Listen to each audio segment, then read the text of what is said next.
What's up? What's up, people? We are back for episode deuce, episode two. Told you you're gonna slowly drip, drip out. I guess it's all about the drip, Karen. It's all about the drip. But hey, ladies and gentlemen, this is your flight captain speaking.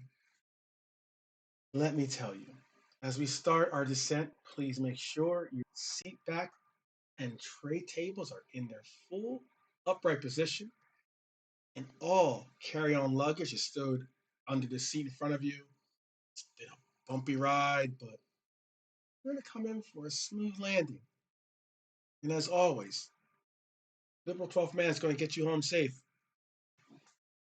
And I'd like to be the first to welcome you to Liverpool 12th Man Show. So, before we even touch down, let's be sure to do your duty of SLS, which is share, like, and subscribe. And with that said, let's get into today's show. Hashtag 71 points. Hashtag target top four. That's right, I said it. Said it on multiple streams. I've said it on said it on Twitter. I've said it on different platforms. I've definitely put myself out there, made a couple of wagers here and there. Yeah, I'm definitely committed. To say the least, I'm committed. So, to say I'm committed, I would say it would have taken the most optimistic of Liverpool fans to believe that we had a chance of finishing inside the top four. And that's just a matter of weeks ago. It's kind of crazy, isn't it? I mean, just a matter of weeks ago. The chatter and we're not getting top four. There's no chance. There's no hope. There's no any of it. Nothing.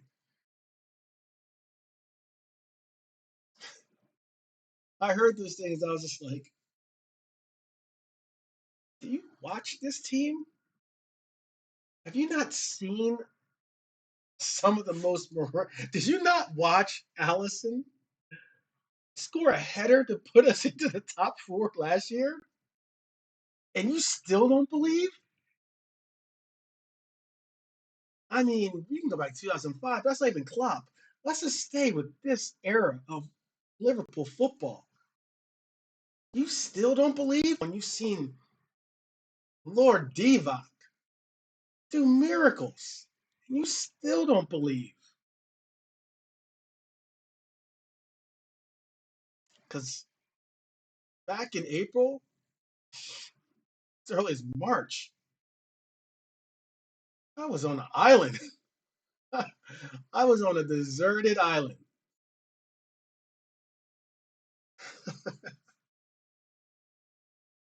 And it took to, I'd say, after that 2-2 draw with Arsenal on April 9th, our Reds were 12 points behind Manchester United and Newcastle, with 9 games left to play. Since then, we've won 6 games on the bounce, undefeated in 8. And what I've been saying since our West Ham match is there was something that wanted to show its face. I really believed in the Arsenal match. Oh, Mogwai, right there. I was like, my goodness, I see it. I see the little baby Yoda. I see the little baby Yoda. Because it was that glimmer of the remembrance of that mentality monster we once held firmly as our own. That mentality monster that put its toe in the water, see if it was just right to get in and go for a swim again. So let me ask you to put aside your agendas real quick. I'm sure, if this was a live forum, you'd probably be cursing at me like every time I get on these forums, it happens. Let's just put aside our agendas for a moment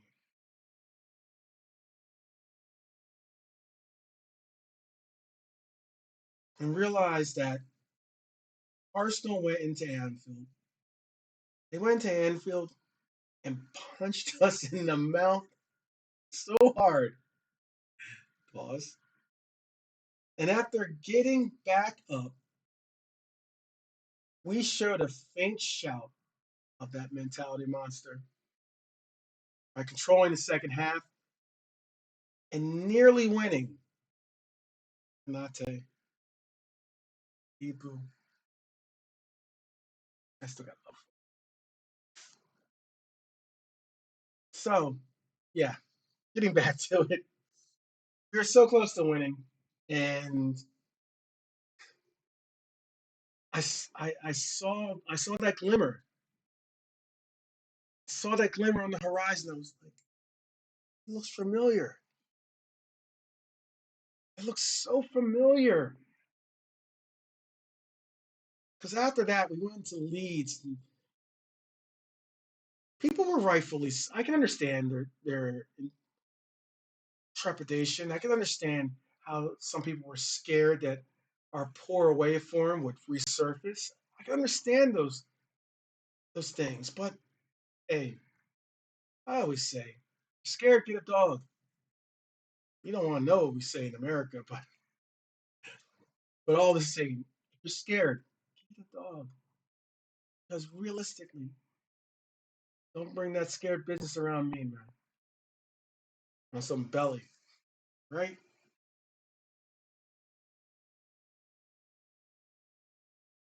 I saw our team going to Leeds and absolutely prodigy. I mean, we prodigied Leeds. A 6-1 victory, a game that easily should have been 6-0, if not 7-0, or maybe 8-0. That's when I was like, it's back. I didn't say we're back. I just said that mentality monster is back. And this is where we show form, see if it is truly going to stay. Because I was souped. I openly admit I was calling out 6-1s or 6-0s, 5-0s, the high fives, looking for that outcast settings, that outcast settings with some bombs over Baghdad gold tallies. But take a real look at the last 5 games we played. We've had 1-goal victories in all of them. 1-goal victories. And the one thing I've really, really enjoyed from those 1-goal victories is, say what you want, but that's the true underlying meaning of the glimmer of mentality monsters returning.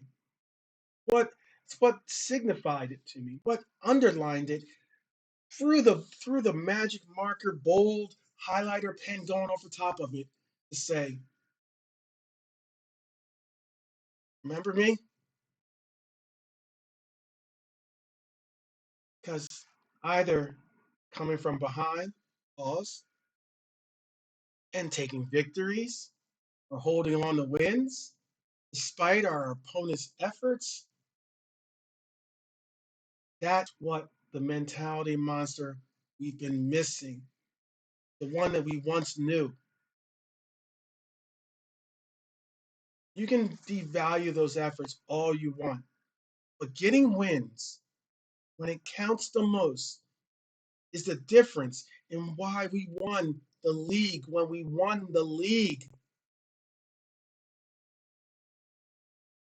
We played against a notorious second half team. Spurs all year don't play the first half, second half show up as if they are champion level against multiple teams this year. They came back and knotted it up in the dying moments with most of the most reviled, most oh, just the thought of just the thought of it makes you throw up a little bit in your mouth. I know it does. Just pigeon dancing the whole time. Oh gosh. But all the same, we knotted it up, or they knotted it up, and Hata, that's how you pronounce his name in Belgium, in Portugal, excuse me.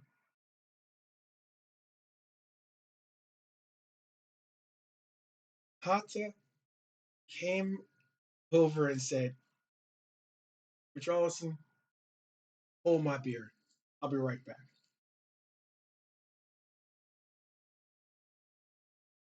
That's that never say die element. That never give up. The same thing that was on those t-shirts when we faced Barcelona. Never give up.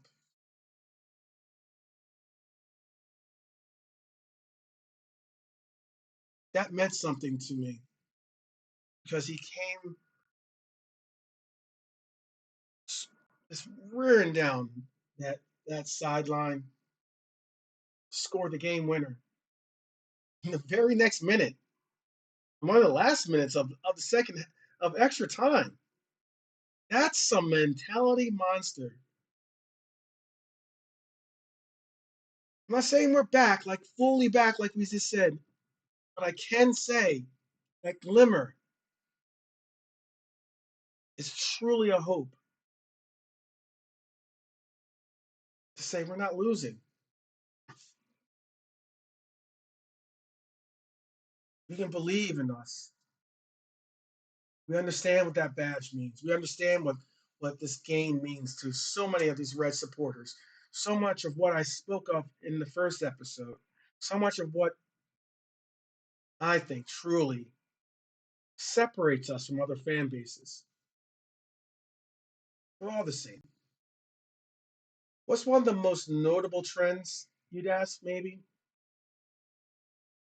One of the most notable trends I've seen this year is that very few teams have won over 6 games this year in a row. Keep in mind, not 6 games, but in a row. And every one of those teams that have won over 6 games, each one of them is in the top four, and one is about to be. The ones that do the longest runs this year are all title contenders. Now, our run's going to be certainly one of the longest, and we're not, unfortunately, title contenders this year.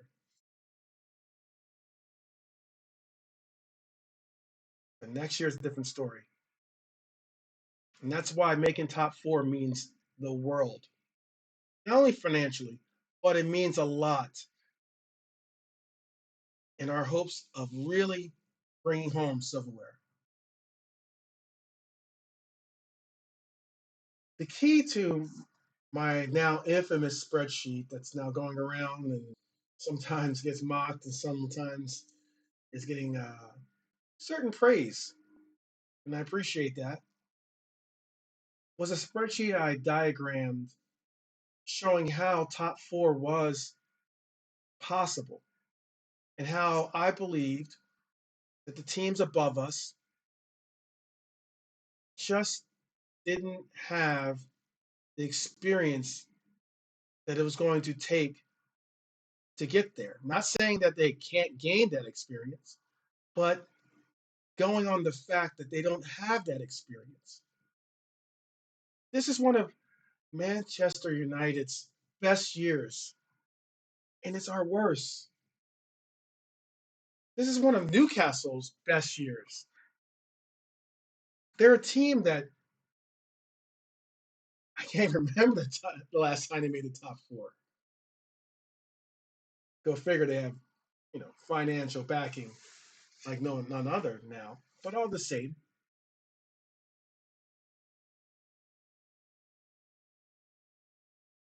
despite Newcastle's run, current run at least, and form, it was all against inferior, talented squads, in my opinion. All due respect to the squads that they faced, but inferior talented as in they're a better team. And they were expected to win, and they won, which is, again, the thing that you need to do to really make a significant effort at getting top four or making an effort to win a title. It's just simply that. But when they faced a quality opponent, excuse me, in Arsenal, who are a quality opponent this year, they failed to even score. They failed to even score. So, with that said, it was somewhat of a wake up call to me, at least for them. So, I think the best way to do this would be for us to take a look at top four. The top four race, I have some graphs for you because I'm all about statistics. You know how it is. I'm all like Tony Starks when it comes to that kind of deal. When it comes to doing the research and getting the stuff done. So let's take a real quality deep dive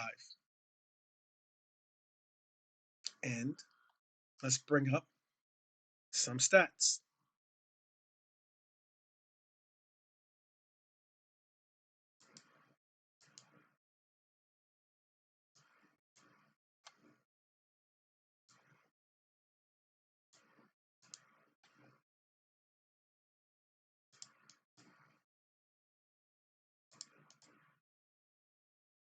Okay.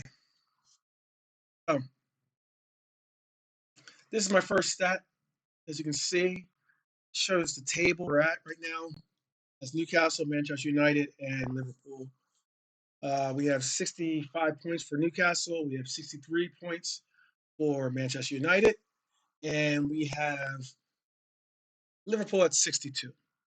Now, our goal differential is not as high as Newcastle, which is somewhat surprising. But these last couple of games, maybe you know, kind of bridge that gap, which would be great. That's why I really want to see some high scoring matches for us, and I want to see some clean sheets, and I also want to see Newcastle continue on the current level. Manchester United again has a game in hand as well as Newcastle, uh, but it's close. It's getting there. It's definitely getting there. Now, first, let's look at where the teams stand in contention. As I said, as we sit in fifth. The next thing is let's look at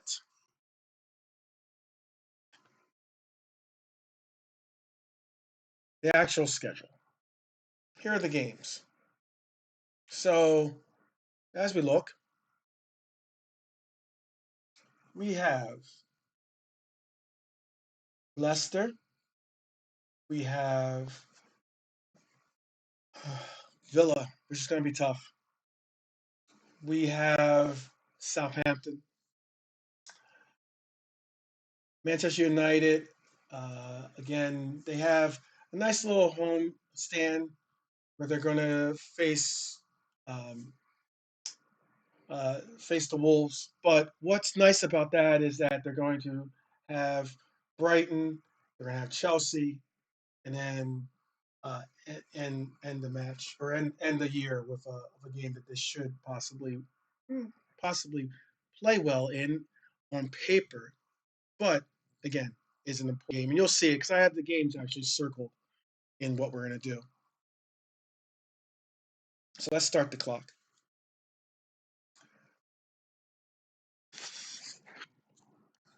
One thing that I've seen with United also again is that they have Leeds, uh, they have some, they have Leicester. I get that, but they're home and away games that they have, and they're going to really going to be showing a pitch, or they're at this show their resolve to win these games.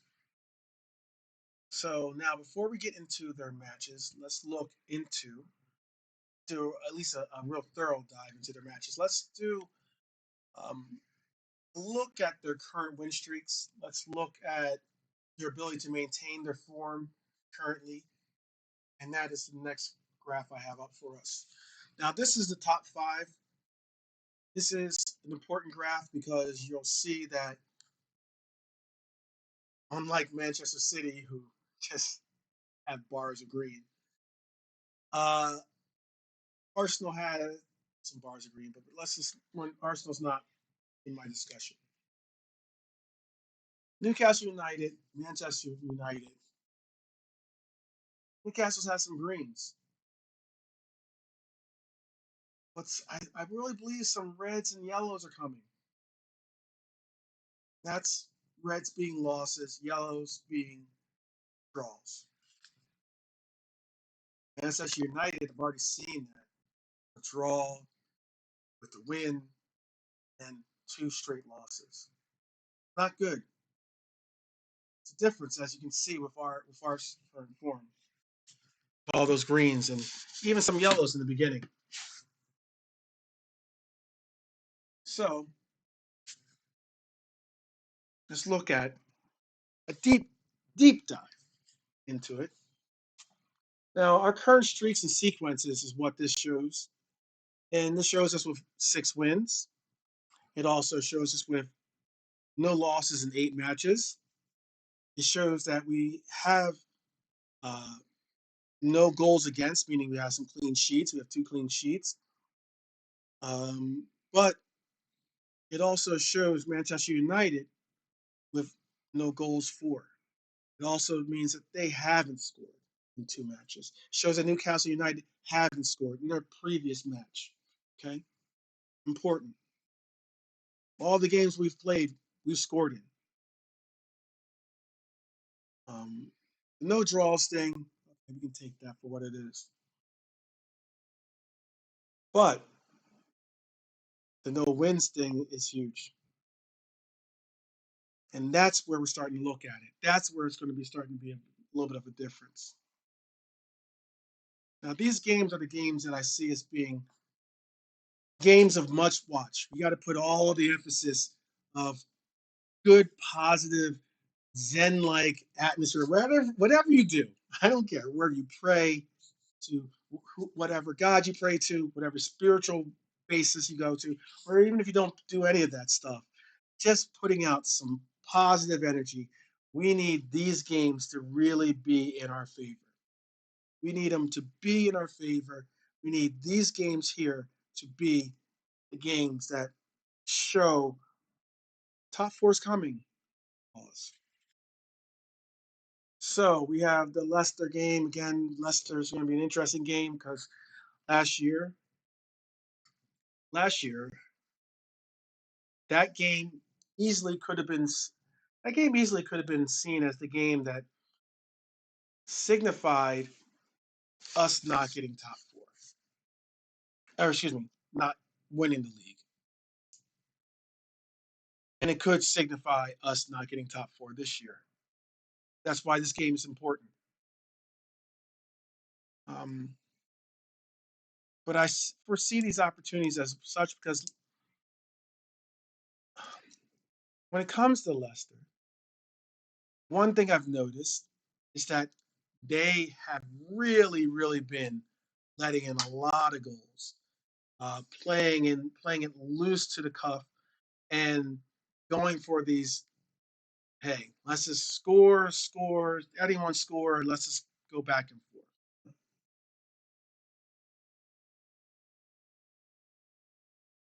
But let's focus on Newcastle real quick before we even get into that. Actually, let's just focus on Newcastle real quick. Newcastle has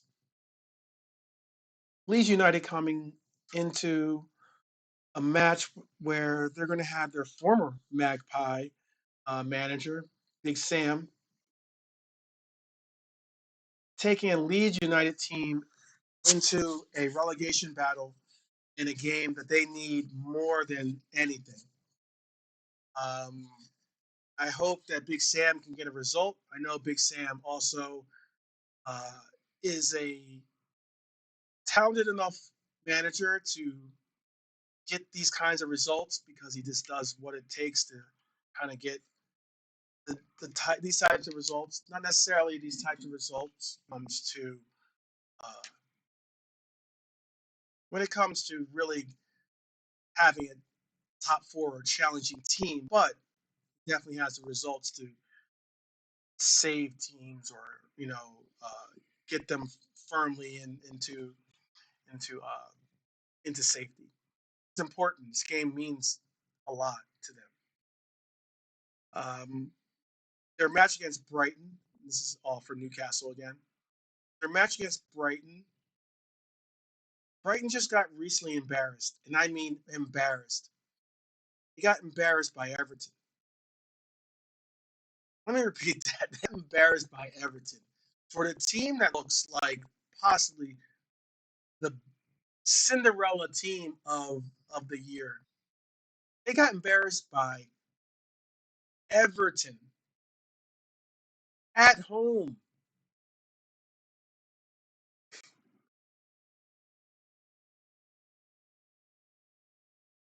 I get that it was a reality call at home, but nonetheless,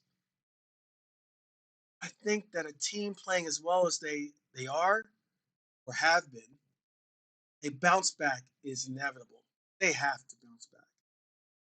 And Newcastle needs to be the team they bounce back against. So Brighton, you're hearing me. Make it happen. And if there's any team that in me right now, it is Chelsea, Chelsea, Chelsea.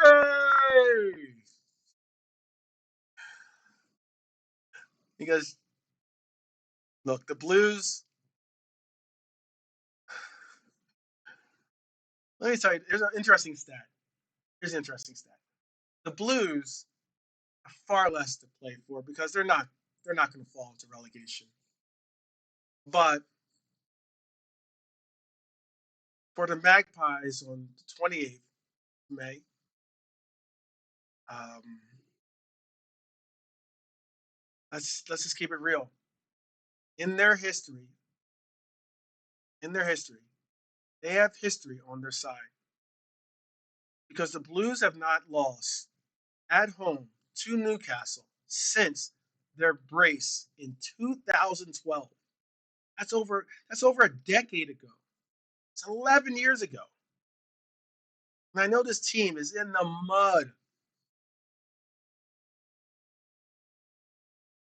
but sometimes history is hard to break out of. Let's move on to Manchester United. How about that? Let's move on to Manchester United, okay? United have scored the same amount of goals as the team we faced this weekend. Let me repeat that. They've scored the same amount of goals as Leicester. That's for a team that's horrible. To say that is embarrassing. But all the same, hey, respect due. They're in the top four for now. Hey, the latest run form. Look, there's no assurance that Manchester United might not fall out of the top four themselves, just as easily or equally as Newcastle could. In their current form, it's a sure sign of doom. I'm not going to go as far as to say, oh, they're completely in the mud. but it must have rained because it is definitely pretty muddy out there, and that doesn't look promising.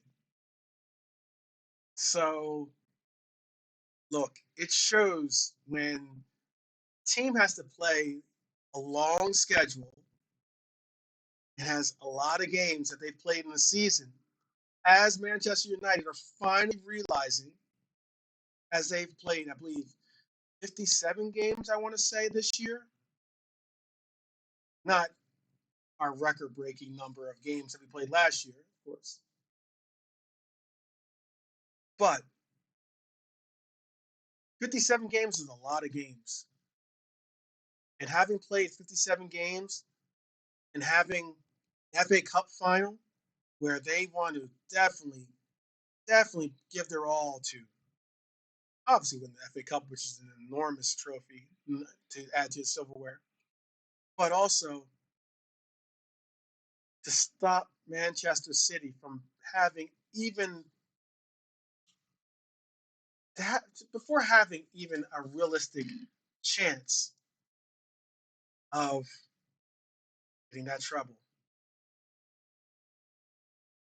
Hey, it's a lot of pressure, and City look on fire right now, having done what they did to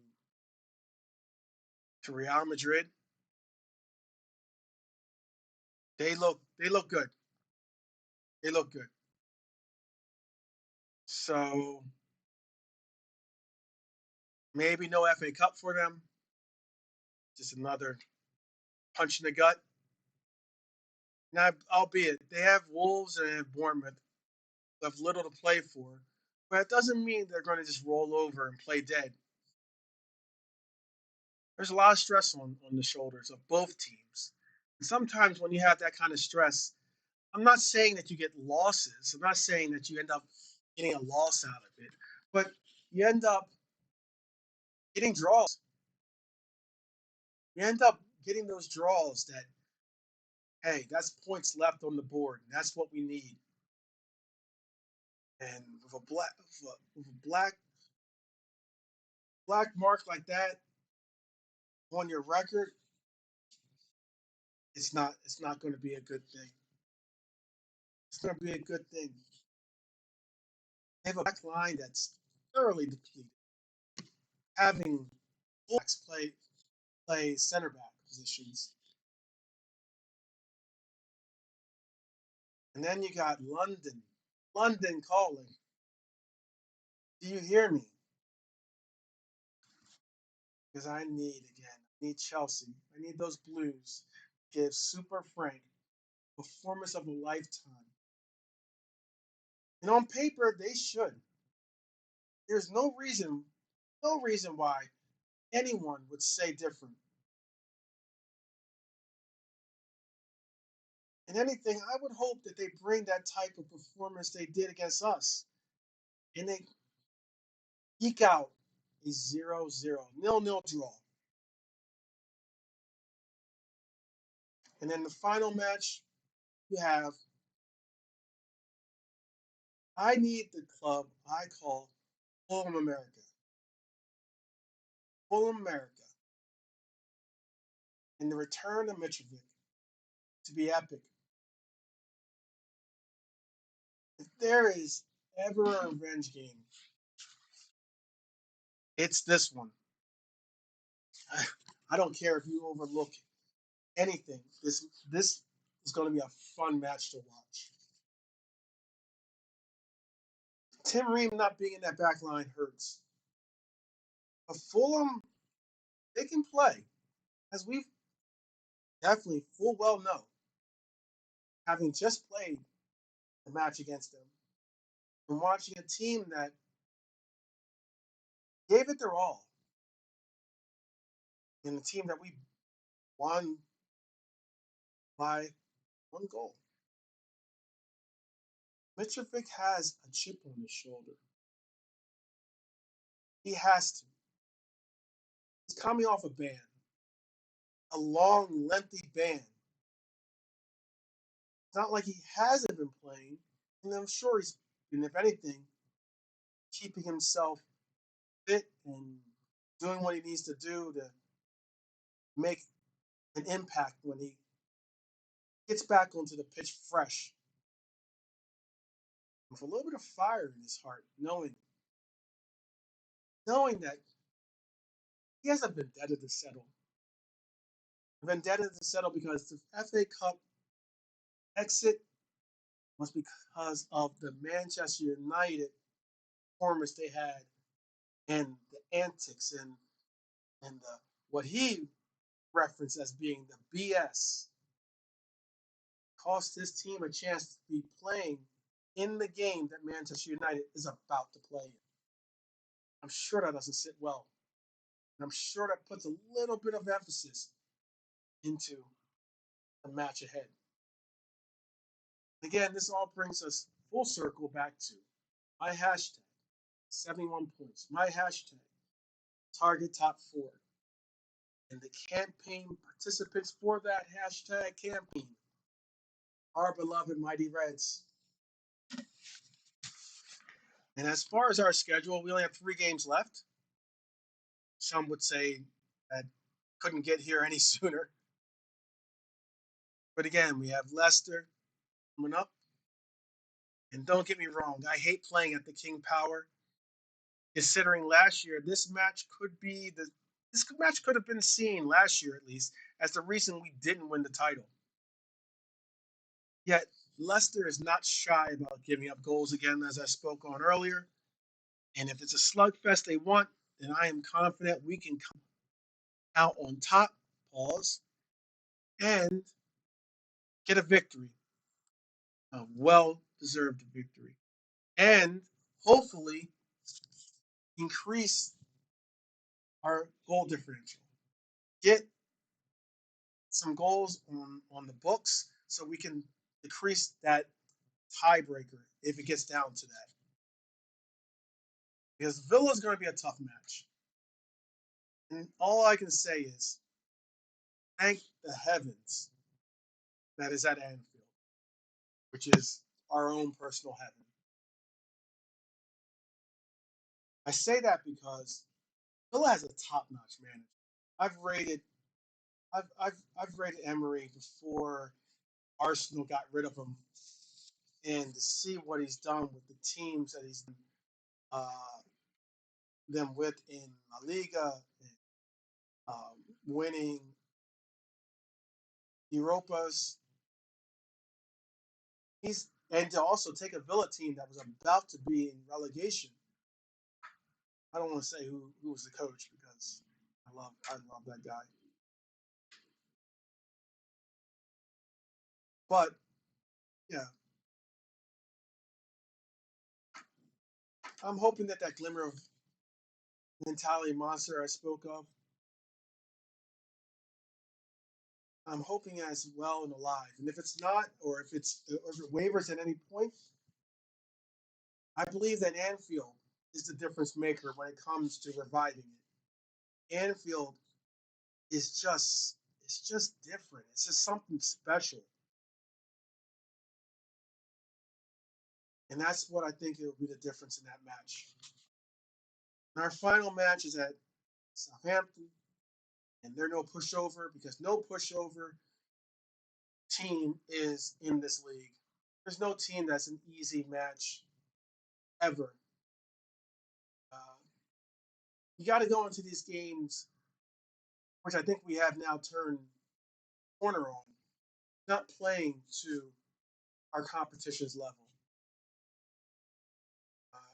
To end out the year on a 9-game winning streak is what I really foresee, what I've been calling for, and what I've been asking for and predicting. And being able to see where the cards lay at the end of the season, that's Liverpool for you. That's just Liverpool for you. This is something that you got to get used to. Because the bottom line is, I was alone months ago, not only saying but sticking with this prediction of mine that we would get top four. I've been clipped mocked, laughed at. Now, had even had the things I said repeated, sometimes verbatim, as if it's their own.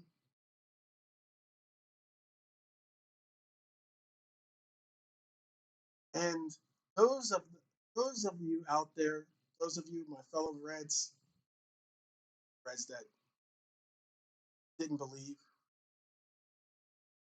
knowing that I have said what I said about being a Red and being united. Hey, this bus is headed to the top four. This red bus is going to pick you up. You can join the ride and sit in the back, but you can join the ride. And you can enjoy it because, hey, this is where we get the opportunity to have the last laugh.